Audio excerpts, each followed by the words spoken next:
करवा चौथ के दिन ही मम्मा मुझसे लिपट लिपट कर रोने लगी थी। लेकिन इसी बीच उनकी सांसों की गर्मी ने मुझे मदहोश सा कर दिया था। मुझे दीवाना बना दिया था। तो दोस्तों, मधु लव स्टोरीज चैनल पर ये कहानी आप सुन रहे हैं। मेरा नाम राकेश है। मेरी मम्मा का नाम अनीता है। मेरी प्राइवेट जॉब है, अच्छी जॉब है, और पूरे दिल लगाकर मैं हर काम करता हूँ। कॉलेज टाइम के बाद जब मेरी नौकरी लगी तो घर में मैं और मेरी मम्मा रहते थे। पापा का मम्मा से कोई झगड़ा चल रहा था। वैसे मुझे ये तो पता था कि उनमें आपस में अनबन चल रही है, लेकिन ऐसा क्यों हुआ ये मुझे नहीं पता था। वैसे मेरी मम्मा काफ़ी ज़्यादा ब्यूटीफुल हैं। उनके चेहरे की स्माइल, उनकी आंखों की वो मदहोश करने वाली, उनकी मस्त अदाएं, कोई भी देखकर उनका दीवाना हो जाता था। उनके काफ़ी दोस्त थे जो मम्मा के साथ करते थे। ये बात मम्मा ने खुद मुझे बताई थी। जब मैं प्लस टू में पढ़ता था, उस समय भी पापा अलग ही रहते थे। लेकिन मम्मा से उस समय मैंने पूछा था कि मम्मा, क्या बात है, पापा अलग क्यों रहते हैं? तो वो कहने लगी, बस बेटा, ये बात मत पूछ, तुझे भी दुख होगा। मैंने कहा, अरे प्लीज़ मम्मा, बताओ तो सही कि पापा अलग क्यों रहते हैं। वो मेरे को फ़ोन भी नहीं करते। मैं जब फ़ोन करता हूँ वो उठाते नहीं हैं। तो मम्मा कहने लगी, बस वो कभी तेरा फ़ोन नहीं उठाएंगे, ये समझ ले। मैं बार बार उनसे पूछता, लेकिन वो कोई जवाब नहीं देती थी। प्लस टू के बाद मुझे कोर्स करने के लिए दूसरे सिटी जाना पड़ा। लेकिन जब बीच में मैं आता था, कोई ना कोई घर पे जरूर होता था। मम्मा का बॉयफ्रेंड जरूर होता था, कभी कोई कभी कोई। मुझे पता था कि मम्मा अकेला फील करती होंगी और काम करवाने के लिए किसी को बुला लेती होंगी, क्योंकि अकेले में ज़िंदगी काटना बड़ा मुश्किल होता है। घर में काफ़ी काम होते हैं और मम्मा का वो खास काम भी ज़रूरी होता है। क्योंकि मम्मा अपना ब्यूटी पार्लर का काम करती थी, लेकिन घर पर ही ब्यूटी पार्लर था जो अच्छा चलता था। उसी पैसे से हम दोनों का खर्चा चल रहा था। लेकिन जब मेरा कोर्स खत्म हुआ, मैं घर पर आ गया था। मेरी जॉब भी साथ साथ लग गई थी। लेकिन मैंने इन दिनों में ये चेंज देखा कि मम्मा अब काफ़ी ज़्यादा प्यारी लगती हैं। वो ज़्यादा साड़ी ही डालती थी। बिखरे बाल, मस्ती भरा उनका प्यारा चेहरा। मैंने पूछा, मम्मा, अब तो आप काफ़ी क्यूट नजर आते हो, क्या चेंज आ गया है आप में? वो कहने लगी, अरे नहीं, ऐसा कुछ नहीं है बेटा। एक्चुअली में पार्लर का काम ही ऐसा है। अगर खुद सज धज कर नहीं रहो तो दूसरे आते नहीं हैं। मैंने कहा, मम्मा, ये बात तो सही है, आप सजते काफ़ी ज़्यादा हो, काफ़ी प्यारे लगते हो। मम्मा कहने लगी, अरे वैसे भी उम्र कहाँ रही है, ये तो थोड़ा सा मेकअप करना पड़ता है। मैंने कहा, मम्मा, ऐसा कुछ नहीं है, आप सच में क्यूट लगते हो। ये कहकर मैंने मम्मा को गले से लगा लिया था। वो कहने लगी, बस तू ही है जिसके सहारे ज़िंदगी चल रही है। तेरे पापा तो हमेशा के लिए भूल से गए हैं। मैंने फिर पूछा, मम्मा, आज बताओ प्लीज़ यार, कि पापा अलग क्यों हुए? और वैसे आप में डाइवोर्स भी नहीं हुआ है, क्या दोबारा उनके वापस आने की उम्मीद है? तो मम्मा कहने लगी, अरे यार बैठ बेटा, आज तुझे सब कुछ सच सच बताती हूँ। तेरे पापा से जब मेरी शादी हुई थी, सब ठीक चल रहा था। वैसे हम दोनों की लव मैरिज थी, लेकिन घर वाले मान गए थे। उसके बाद तेरा जन्म हुआ, उसके बाद भी सब सही चलने लगा था। लेकिन उसके बाद वक्त एकदम बदल सा गया। तेरे पापा की दूसरी कंपनी में नौकरी लग गई थी। लेकिन यहाँ पर उनके कुछ ऐसे दोस्त थे जो हर रोज घर आने लगे थे। सबका खाना बनाना, सबके लिए सब कुछ करना, ये मेरी ड्यूटी बन चुकी थी। वो मेरे से करते भी थे। मैंने कहा, मम्मा सच में? तो मम्मा कहने लगी, अरे देखो बेटा, झूठ क्यों बोलूँगी, तेरे पापा खुद कहते थे सबके लिए डिनर बनाओ, सबके लिए चाय बनाओ, सबको प्यार दो, ये सब चलता था। अब करूं तो क्या करूं? लेकिन मैं भी कब तक सहन करती। एक दिन की बात हो, चलता है, लेकिन रोज का यही हो गया था। मैंने एक दिन तेरे पापा से कहा कि देखो, मैं तो अलग हो रही हूँ, मैं ये सब सहन नहीं कर सकती। हर रोज कोई ना कोई आया रहता है, मैं कब तक सबका दिल बहलाती रहूंगी? और वैसे भी मुझे ये सब अच्छा नहीं लगता कि घर में कभी कोई आ रहा है, कभी कोई आ रहा है। सबके लिए डिनर बनाओ, सबके खाने पीने का इंतजाम करो, सबको मस्ती दो, मेरे से अब नहीं होगा। लेकिन वो कहने लगे, अगर तुझे अलग होना है हो जा, लेकिन ये सब तो चलेगा ही चलेगा, मेरे दोस्त घर पर ज़रूर आएंगे। तो उसके बाद मैंने सोचा चुप रहने में ही भलाई है। फिर से वही चलने लगा। लेकिन आखिर में जाकर मैंने सोचा, अरे जब मैं सब कुछ करती हूँ फिर भी मुझे वो चीज़ तो नहीं मिलती, वो प्यार नहीं मिलता। इनको सिर्फ वही चाहिए। उसके बाद मैंने सोचा मैं अपना काम करूँगी, पार्लर का काम करूँगी। फिर मैंने उन्हें बोल दिया कि मैं अलग हो रही हूँ। बस उसके बाद हम वैसे अलग अलग रहने लगे।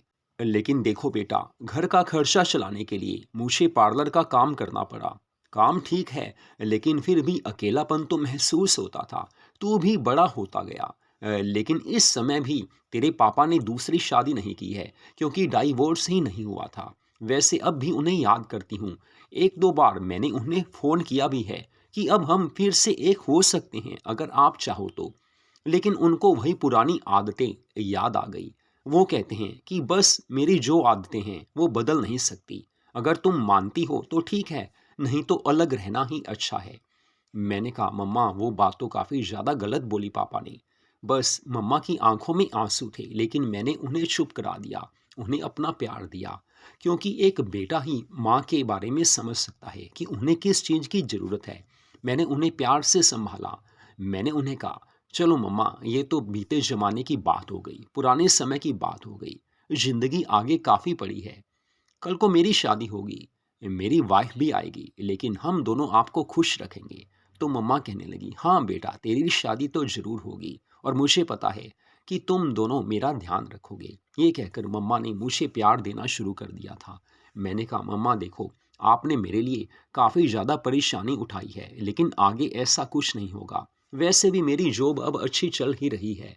मेरे हिसाब से आप पार्लर का काम छोड़ दो।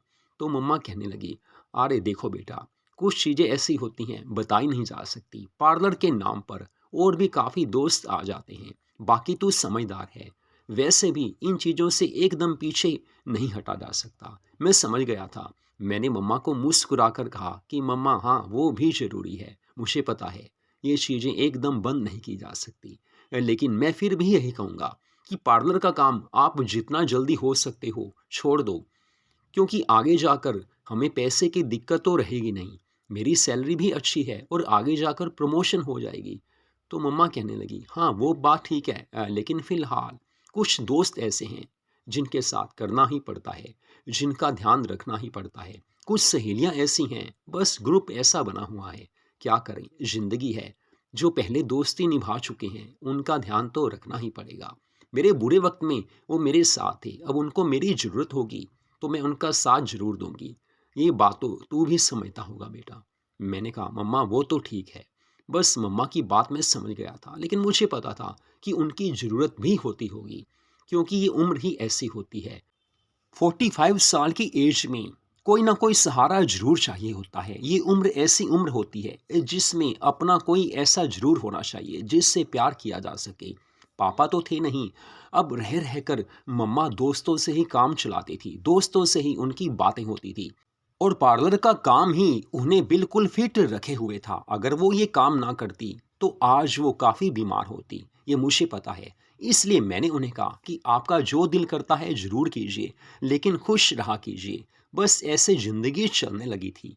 लेकिन मुझे पता था कि आगे जाकर मम्मा को काफ़ी ज़्यादा प्यार की ज़रूरत महसूस होगी और मुझे आगे शादी भी करनी थी। मेरी शादी हो जाए तो मेरी वाइफ मम्मा की पूरी केयर करेंगी, मैं भी उनको पूरा प्यार दूंगा। लेकिन कहते हैं कि ज़िंदगी में कई मोड़ ऐसे आ जाते हैं जहाँ इंसान समझ नहीं सकता कि हुआ है तो क्या हो गया। कुछ ऐसा ही मेरे साथ आगे होने वाला था। करवा चौथ का वो दिन था, अब भी मुझे याद है। करवा चौथ के उस दिन सुबह बारिश आ गई थी। ठंडा मौसम था, प्यारा मौसम था, रोमांटिक मौसम था। मम्मा का काम उस दिन काफ़ी ज़्यादा था, क्योंकि ब्यूटी पार्लर पर करवा चौथ के दिन काफ़ी लेडीज़ आती हैं। उन्हें डेकोरेट करना पड़ता है, यानी कि उनका मेकअप करना पड़ता है। घर पर ही मम्मा का पार्लर है, ये मैंने पहले ही आपको बताया है। वैसे मम्मा ने भी करवा चौथ का व्रत रखा था। ब्यूटीफुल वो लग रही थी, प्रिंटेड साड़ी, वाइट कलर के ब्यूटीफुल ब्लाउज में वो इतनी हसीन लग रही थी कि बस देखते ही बनता था। मैंने जब उन्हें देखा तो उनको बोला था, आप कितने क्यूट लग रहे हो, सच में मस्त माल लग रहे हो। वो कहने लगी, अरे बेटा क्या कह रहा है। मैंने कहा, सच बोला है, बस आप समझदार हो। वो मुस्कुराकर कहने लगी, हाँ वो बात भी सही है, जो तू सोच रहा है वो भी ठीक है, उसमें भी कुछ गलत नहीं है। प्यारी तो लग रही हूँ, मुझे पता है। लेकिन क्या करें, पार्लर में ये सब करना पड़ता है, सजना धजना पड़ता है। फिर मैंने मम्मा से कहा कि जो सजती है वो बजती है, ये सही है।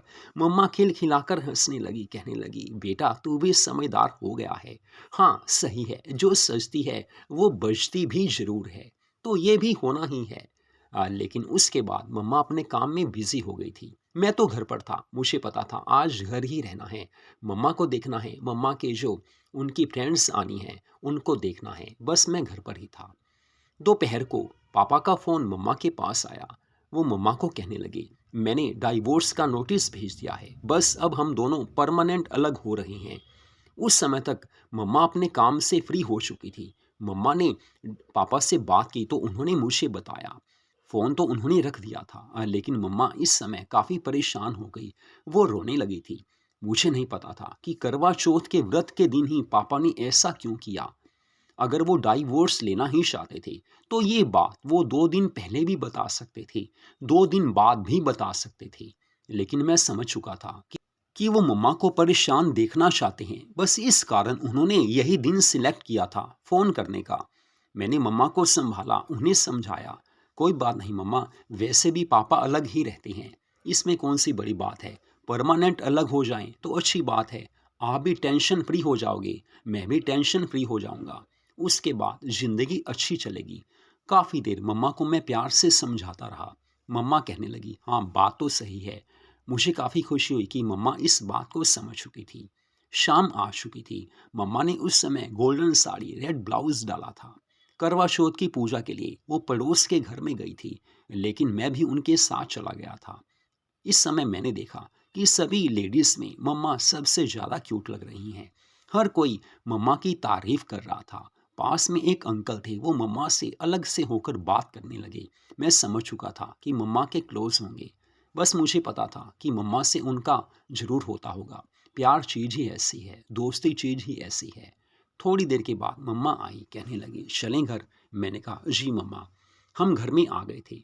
उसके बाद रात को मैंने उन्हें बोला, मम्मा आज होटल में खाना खाएं? वो कहने लगी, हाँ बात तो सही है, होटल में चलते हैं, काफ़ी दिनों से बाहर का खाना खाया नहीं, कोई फंक्शन भी नहीं आया। तो मम्मा रेडी तो थी ही, हम दोनों होटल में चले गए थे, वहाँ डिनर किया। रात को 12 बजे हम घर आए थे।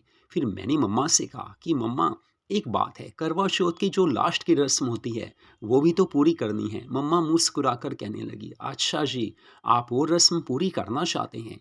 मैंने कहा, जी आपके इरादे हो तो। फिर उसके बाद मम्मा कहने लगी, देख बेटा, ज़िंदगी में मैंने काफ़ी दुख देखे हैं, लेकिन मेरी एक ही तमन्ना है कि तू खुश रह बस, लेकिन अंतिम रस्म तो निभानी ही है। उसके बाद अचानक बारिश शुरू हो गई थी, तूफान सा आ गया था। एकदम मम्मा काफ़ी डर से गई थी। मम्मा ने मुझे गले से लगा लिया था क्योंकि एकदम काफ़ी बिजली चमकनी शुरू हो गई थी, काफ़ी ज़्यादा तूफान शुरू हो गया था। मम्मा को मैंने गले से लगा लिया था। इस समय उनकी गर्म सांसों ने मुझे उनका दीवाना बना दिया था, मदहोश कर दिया था। मैंने मम्मा से कहा कि मम्मा बाहर तो तूफान आ चुका है, यहाँ भी तूफान आने वाला है। तो मम्मा कहने लगी, ये तूफान अब नहीं रुक सकता, तूफान को आ जाने दो। उसके बाद प्यार का तूफान सा आ चुका था। बाहर तूफान चल रहा था, यहाँ भी तूफान चल रहा था। लेकिन मेरी ज़िंदगी में ये सबसे बड़ी बात थी। उसके बाद मैंने करवा चौथ की अंतिम रस्म मम्मा के साथ अच्छे से निभाई थी, उनका सारा काम अच्छे से किया था, क्योंकि करवा चौथ की अंतिम रस्म निभाना ज़रूरी होता है, तभी व्रत कंप्लीट होता है। मम्मा खुश थी, मैं भी खुश था, क्योंकि हमारे लिए आगे का रास्ता बड़ा प्यारा था। आगे का रास्ता हमेशा के लिए हम दोनों के लिए खुल चुका था, क्योंकि पापा से मम्मा का डाइवोर्स होने जा रहा था और मम्मा भी खुश थी और उन्हें पूरा प्यार मिल चुका था। और मुझे पता था कि आगे मेरी शादी होगी, तो बस उसके बाद तो मम्मा की जी भरकर सेवा हम दोनों करेंगे।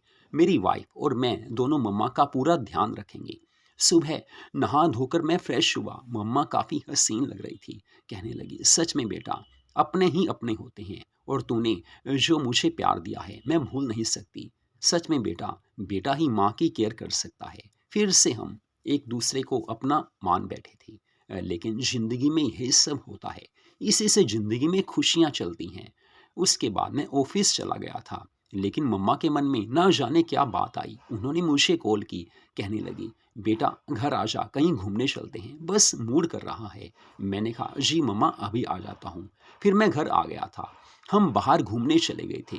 3-4 घंटे हम घूमते रहे। मुझे पता था कि इस समय मम्मा काफ़ी अकेलापन महसूस कर रही हैं, क्योंकि पापा ने डाइवोर्स का नोटिस जो भेज दिया था। लेकिन मम्मा की मैंने पूरी अच्छे से ली थी, उनकी मैंने पूरी केयर की थी, मम्मा की लेनी ही थी।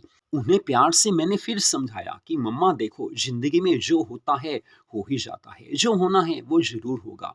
आप चिंता मत कीजिए, मैं हूँ। उसके बाद बस मम्मा खुश थी। तो मधु लव स्टोरीज़ चैनल पर इस कहानी को आपने सुना।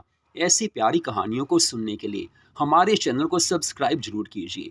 आम लोगों की ज़िंदगी में जो कुछ होता है, वही इन कहानियों में बताया जाता है।